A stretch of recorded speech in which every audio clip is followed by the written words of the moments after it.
so tonight we are going to finish this discussion one way or another. We're going to get to the end of the study of the Kings. And going forward, I'll be out next week. Doug has kindly said he would stand in my place next Wednesday evening to teach, and then the next Wednesday we're going to get into a new discussion on some of the attacks or challenges the church faces from without and from within, and so we'll get into some of those challenging topics that get brought up. So that's what we're looking for going ahead. Tonight, we are going to continue looking in our study last week. Hey, Roger, can you just make that window active? Thank you, brother. In our last study, of course, we concluded the life and the reign of Josiah. He reigned for about 30 years, 31 years there in Judah. As we mentioned, he had a good reign, and he was very faithful. Following his death, his son Jehoahaz became king. He only reigned about 3 months, and that was because Necho, the Pharaoh of Egypt, the ruler of Egypt, came and deplayed, what was the word I'm looking for?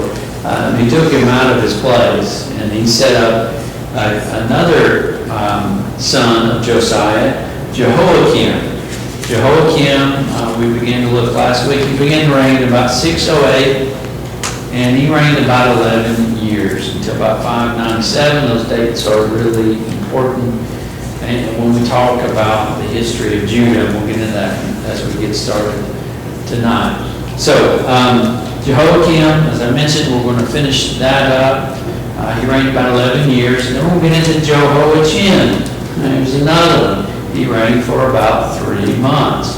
Actually, the interesting thing about Jehoiachin is 2 Chronicles said he got down to the day. He said it was 3 months and 10 days.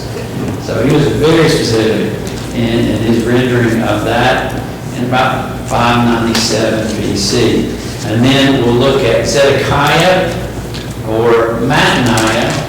Mattaniah was actually his Hebrew name. It was switched by the Babylonians. We'll look at that tonight. He reigned for a little while, for about 11 years as well, to about 586, very important year.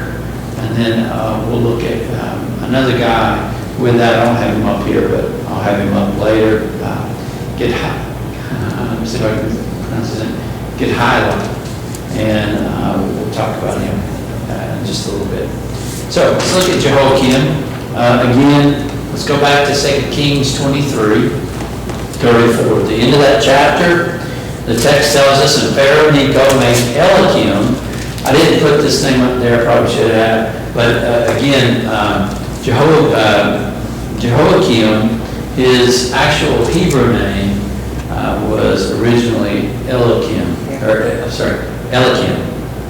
But he decided to change his name and put him in place of Jehoahaz.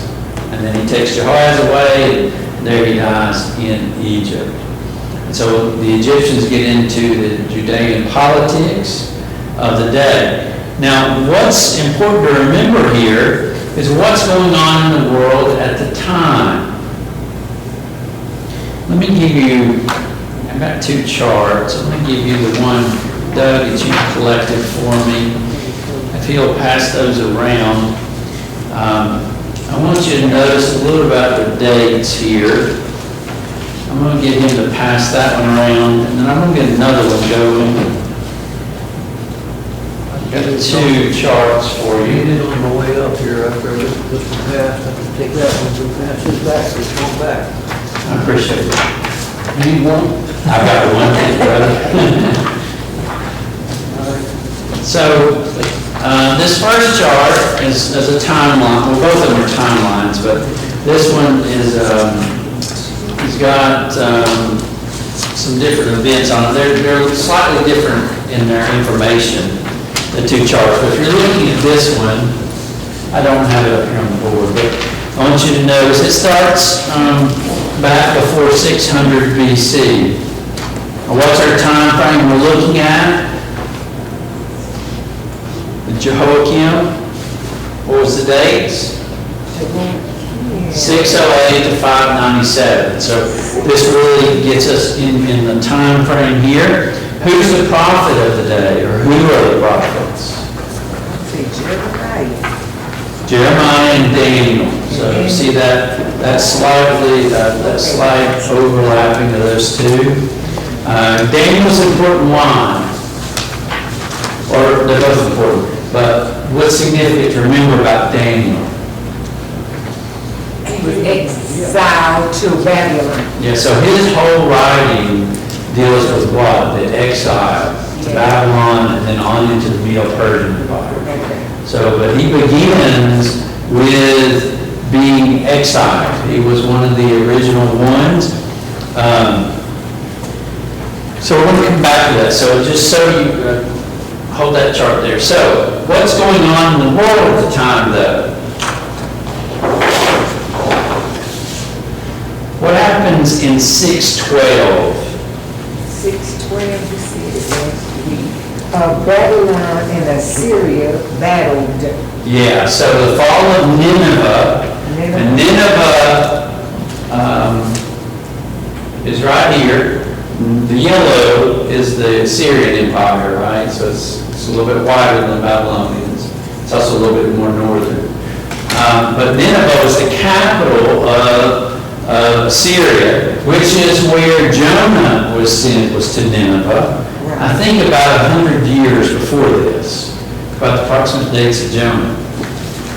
So the Babylonians come into to Nineveh, Nineveh falls, and so you've got kind of this really chaotic time period in world politics.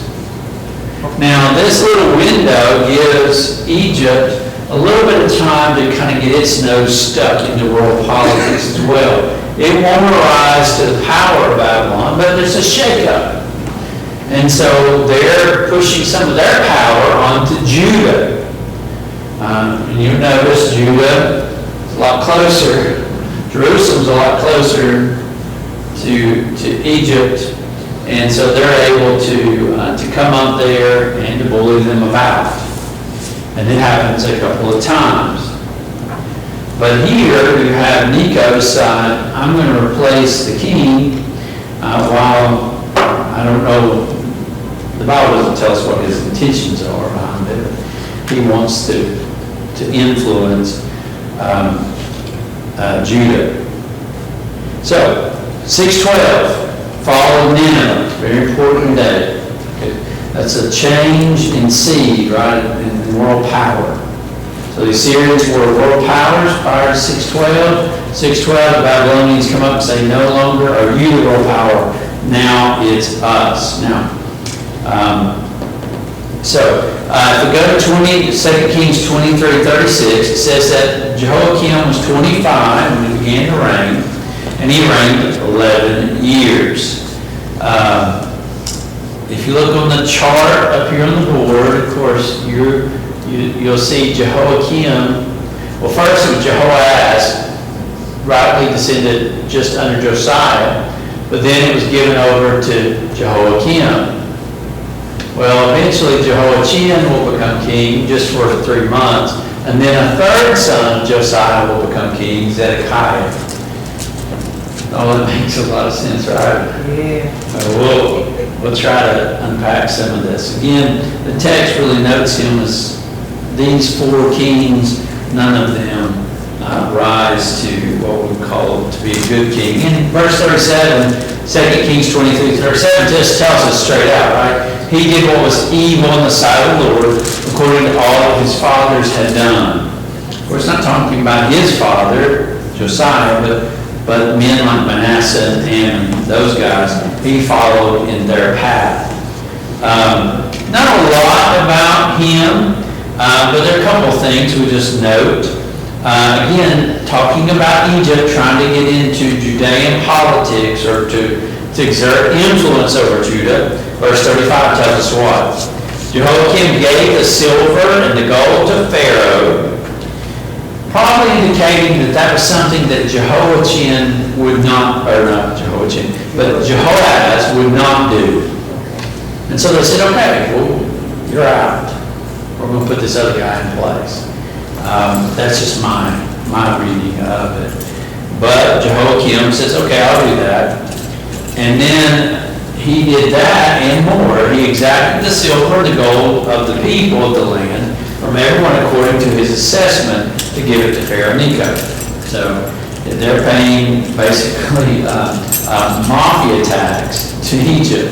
And this is what the mafia did, right? They go in the neighborhoods and they say, hey, they come in, they rob your store, beat you up, and then they come back and say, hey, you want protection? You don't want to be beat up anymore, right? So you give us a little something, you won't get beat up. And so you pay a tax just to exist. That's kind of what Egypt's doing. You're going to pay us a tax. We won't come in and beat you up anymore. Now, that only works for a little while, right? What happens eventually? Well, either you get tired of paying the tax, or they want it raised up higher. That's what a bully always does. But sometimes bigger bullies come on the scene and more powerful. So for a time period, you've got kind of a world shakeup going on. How long does that last? Not very long. So if we go back to our chart, let's read this first and we'll go back to our chart. So verse chapter 24, 2 Kings, verse 1. In his days, in Jehoiakim's days, Nebuchadnezzar does what? He came up and Jehoiakim became his servant for 3 years. Then he returned and rebelled against him. So, if you look at the chart, about 606, some may have 605, so 606, 605, you have the first of 3 invasions. First of 3. So the Babylonians have now taken power and their influence is going to grow. You see on the chart here, their kingdom does not, it doesn't overcome the entire circumference of the Assyrians. You know, the Assyrians even were down here with Egypt. And I probably should have mentioned that. When Nineveh fell, what happened here? They were freed from the burden of the Assyrians. Well, Babylonians come to power. They'll not reach all the way down to Egypt, but they will take a huge territorial gain. So the first time in 606. Now what happens in 606? Well, this is about the time, or it's in this first invasion that we believe Daniel and his friends are taken into captivity. So they'll come in, and it's, if you will, power play. They come in, they take kind of control. Of course, at this point, what is Judah, military-wise?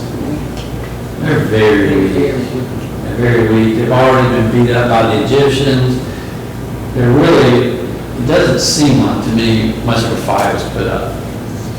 And so the text says, probably in a way to try to placate Babylon, the king says, and to get out from underneath the thumb of Egypt, because Babylon's more powerful than Egypt, I'll be your servant. And so that's what happens. But how long does that go? 3 years. 3 years this kind of thing exists.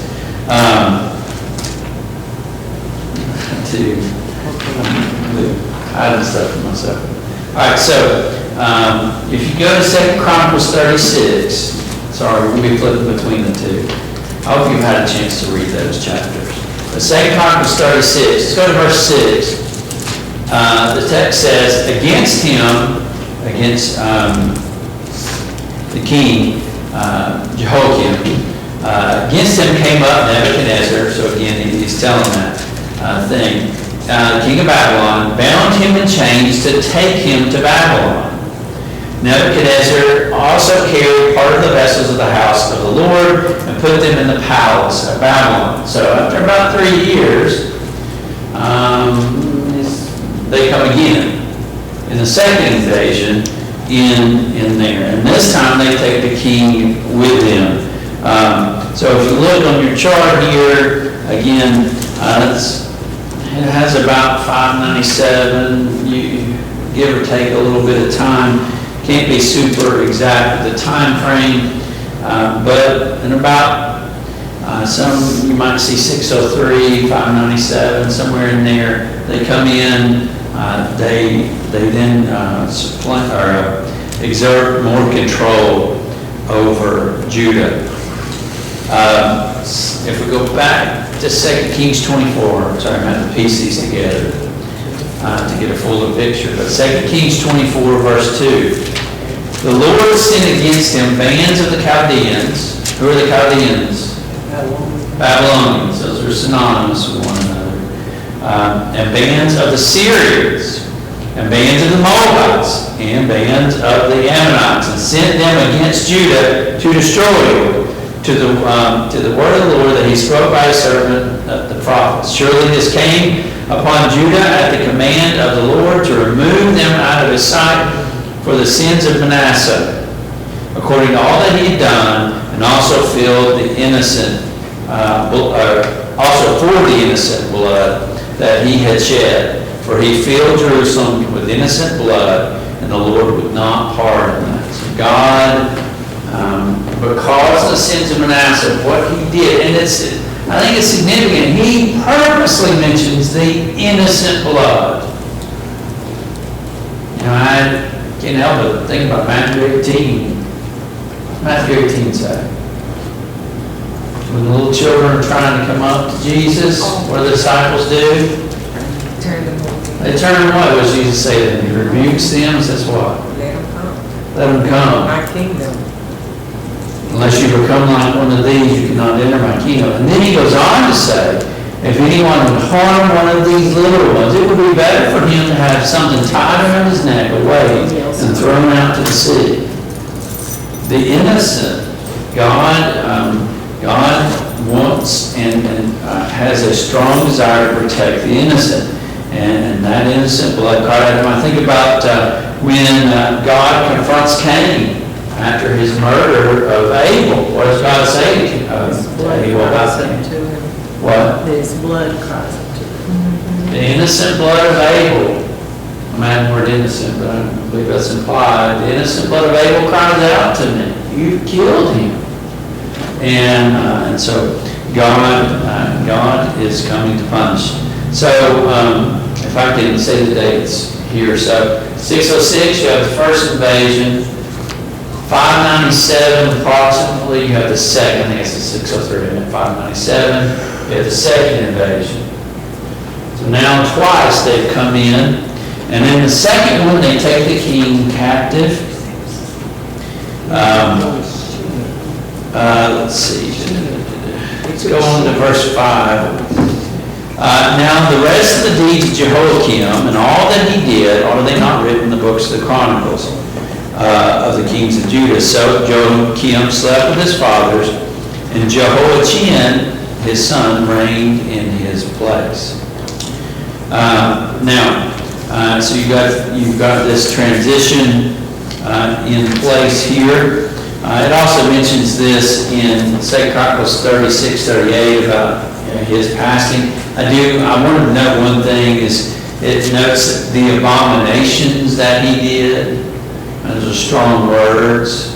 God, in assessing his life, calls his actions an abomination. So not a good reign at all. He reigned about 11 years, from about 608 to 597. That's about your time frame there with him. Now, we do kind of Just to note world politics again here, just to bring that back in, notice 2 Kings 24:7. So what did Necho try to do? In about 608, what did he do? He came in and replaced the king, put his own guy on the throne. He's trying to put his own hand in there. Well, 2 Kings 24:7 says, and the king of Egypt did not come again into his land, for the king of Babylon had taken all that belonged to the king of Egypt from the brook of Egypt to the river Euphrates. And so Egypt gets smacked back, and Babylonians assert their power.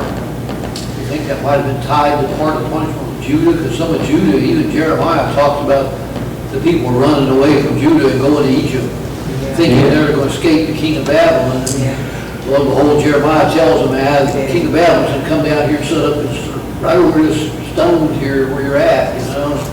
Well, it's interesting that a couple of times Judah tries to run to Egypt for help. Remember Hezekiah even did that. And the king of Assyria said, that's a broken reed you're trying to run to.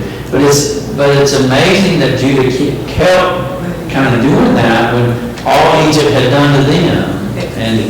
And they had tried to run back to Egypt. Well, I'm not going to save you. So Jeremiah has a lot to say about this. If I had time, we could get into Jeremiah 25, but I just don't have time. But do encourage you to go back and look at that. All right, so let's look at Jehoiachin. 2 Kings 24:8. He was 18 years old when he became king. He reigned 3 months. Here again, you see he's the son of Jehoiakim. He was grandson of Josiah. However, he reigns 3 months. We'll come back to this chart in a minute. We'll see Zedekiah. But short reign didn't go very well. In just 3 months, it said he did what was evil in the sight of the Lord according to all that his fathers had done. Even that short 3-month reign, you wouldn't think he barely get started in 3 months. And yet, what he did can be said to have been evil.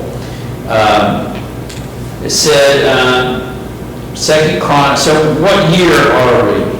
What year are we? 597. So notice, 2 Chronicles 36:10. What happened in 597? In the spring of the year, King Nebuchadnezzar, sent and brought him to Babylon with the precious vessels of the house of the Lord, and made his brother Zedekiah king over Judah and Jerusalem. So now you have Babylon doing the same thing that Egypt did. They said, now we're going to take you out, and we're going to put your brother Zedekiah in your place. Well, actually, it would have been his uncle, I'm sorry. I believe. It's his brother, but I think it was his uncle, but check me on that. It was uncle. Yeah, I believe it was his uncle. I remember that. So, let's go to 2 Kings 24:10 and following. So 597, you've got the second time they come in. They're going to take a bunch of captives. At that time, the servants of Nebuchadnezzar, king of Babylon, came to Jerusalem, and the city was besieged. Nebuchadnezzar, verse 11, Nebuchadnezzar, king of Babylon, came to the city while his servants were besieging it, and Jehoiachin, the king of Judah, gave himself up to the king of Babylon, himself and his mother and his servants and his officials and his palace officials. The king of Babylon took him prisoner in the 8th year of his reign and carried, let's see.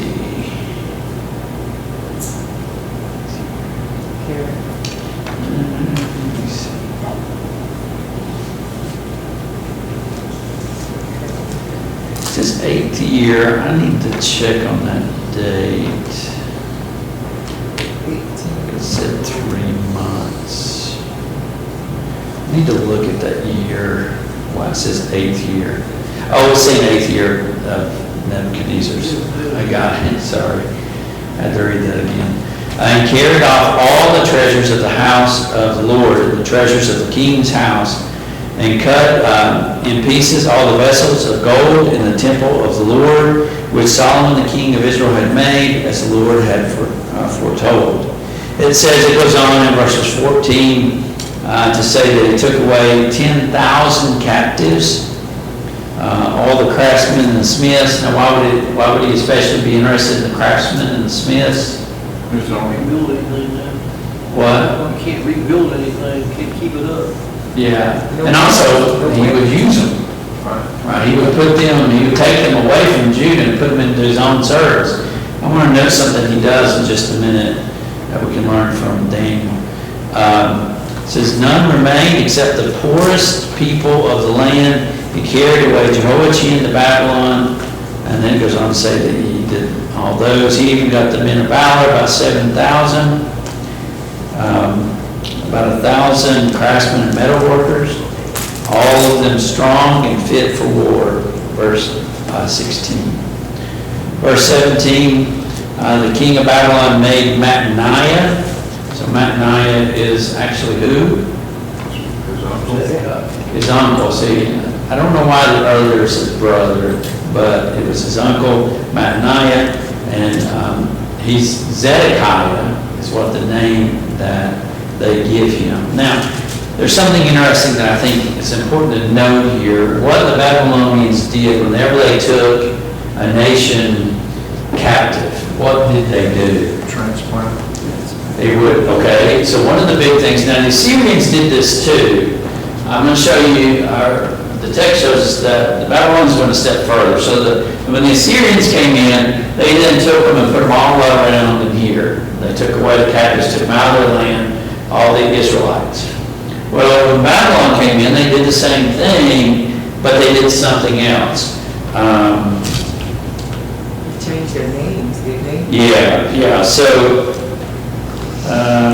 let's go. Well, you can look in the book of Daniel. Daniel brings this out when he talks about his own captivity, or when the book talks about it. Let's see, Daniel. So if you go to Daniel chapter 1, verse 6. So the text tells us, Daniel 1:6. Among these, talking about the captives, among these were Daniel, Hananiah, Mishael, Azariah, of the tribe of Judah. The chief of the eunuchs of Babylon gave them names. Daniel he called Belteshazzar. Hananiah he called Shadrach. Mishael he called Meshach. And Azariah he called Abednego. Now, why would he do that? How to get them to leave their, what you were formerly told and trained in is of no account. Now you're changed. You're supposed to move over here to this new way of thinking and acting and stuff with these new names. You're not who you thought you were. You're now this. Yeah, absolutely. And so, from a human wisdom, strategic standpoint, this makes a lot of sense what he's doing. He doesn't want them to be Israelites in Babylon. He wants them to be Babylonians. And isn't it fascinating that I would say the vast majority of Christians could not tell you the Hebrew name of Meshach, Shadrach, and Abednego. That's probably what they know them by. What were their names? Hananiah, Mishael, Azariah. Right. That were their names. Yep. So was he successful? No. He was successful, not with those young men, but I think overall he was successful for a lot of the world. It makes sense what he's doing, because if he makes them into Babylon, and the Babylonians, what's he doing? He's squelching what? Uprising, rebellion. Anytime you take a group of people captive, if they hold on to their former identity and have an affinity for that, where are they always going to want to go? They want to go back to that. They're going to be more likely to fight against it. Well, the Babylonians, to prevent that, one of their goals was, I'm not just going to change your location, I'm going to change your identity. Satan does that to us, doesn't he? I knew you would say that. Right? He tries to get us to change our identity. Now, Christ does that too, by the way. Exactly. He does it too. Yes. God wants us to be what? Be transformed by the renewing of our minds. Yes. Have a new name. He wants us to be a Christian, Yeah. right? He wants that to be our identity. However, if you ask most Christians, who are you? A lot of men are going to say what? Whatever they do. What they do for a living. I'm a carpenter, I'm an electrician, I'm a politician, I'm a mathematician. Right? A lot of men identify with what they do for a living. Well, women, I'm not a woman, so other women or women would know better about this, but I think they identify in other ways. I'm a mother, I'm a wife. But ultimately, at our core, who are all of us to be? Our first identity should be, I'm a child of God. I'm a redeemed sinner by the blood of Jesus Christ. I am a member of the church. And that's a fight that as Christians, we got to fight because Satan won't give up trying to change us. Come on with that, even in these foreign countries, I think we've got to understand that we are a foreign people in another land. But we are God's people in a foreign land, sent here with a purpose, with a mission to change the world to put us in. Yeah, and before becoming Christians, we might rightly say any number of things as our identity. Becoming a Christian means I'm changing who I am. So, I don't have more to say about that in the sermon coming. But I do think, I wanted to note that. That was something that Daniel was going to have to fight against. They were trying to change him into Belteshazzar. That's who you are now. You're not a Jew. You're Belteshazzar. And the test would be, would he give in? Let's go on and finish this up. So you've got the second time they come in, and in 597, they take the vast majority of people captive. It says what? Who's left behind? Of course. Only the poorest. Why only the poorest? They don't want to support them. They don't have to support them, right? They've got a social service network, they don't have to support them. Also, poverty is seen as what? Powerlessness, weak. I don't have to worry about them. But the men of valor, the craftsmen, I'm going to take you. Now, I'm just saying this is from their standpoint. I'm not saying that's what God sees, but I think that's the way the majority of the world sees people. If you're poor, you're weak. And too many give in to that. So, verse 27 through 30, in the 37th year of exile, this just kind of, I'm just tell you what goes on here. Jehoiachin, remember he was taken into captivity. He spent about 37 years in Babylonian captivity. One of the monarchs of Babylon decides to let him have some freedom, and so they even go as far as to give him a stipend or an allowance after 37 years of imprisonment. All right, so that ends the life or the reign of Jehoiachin. As we mentioned before, the Babylonian emperor puts Zedekiah. What was his Hebrew name? Mattaniah. He puts Mattaniah in as king. He reigns about 11 years. That's important. So 11 years, 597. What would be the end of 11 years? 586. Again, here's another king, 11 years, but 11 years that he served as an evil king, as the word would summarize it.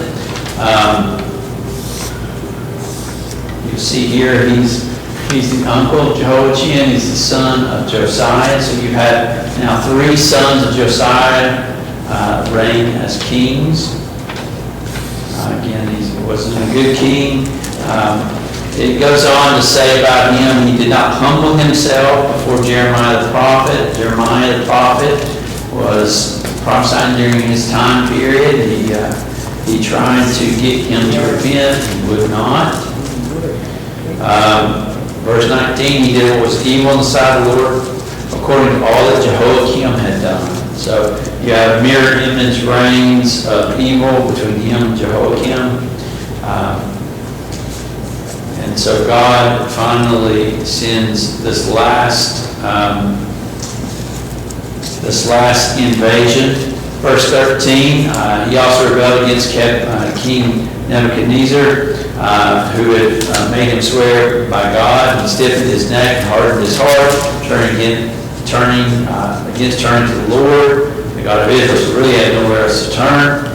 All the officers of the priests and the people likewise were extremely unfaithful, exceedingly unfaithful, following all the abominations of the nations. They polluted the house of the Lord. The one thing that had been left remaining standing was what? The temple. Just let me finish this up real quick. That was one thing left. Well, God, as a sign of his continuing patience, God, the text tells us in 2 Chronicles 36:15, that God had sent persistently to them prophets because he had compassion on his people and on his dwelling place. But they kept mocking the messengers of God, despising his words, scoffing at his prophets, until the wrath of the Lord arose against his people, until there was no remedy. Underline that word, no. There was no remedy left for God, and so God then would remove his, even his house from the land. Let's see.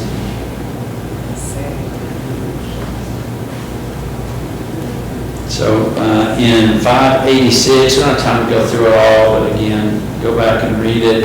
The king, Nebuchadnezzar, sends his army into the land. They come in and they just destroy it. Judah is decimated. They take more captives. Verse 3 of 2 Kings 25 says that there was no food for the people left. He came in and he just slaughtered the sons of Zedekiah, and eventually just burns the city down.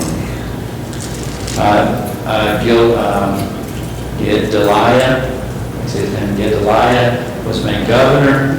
Another short reign though, before he was killed.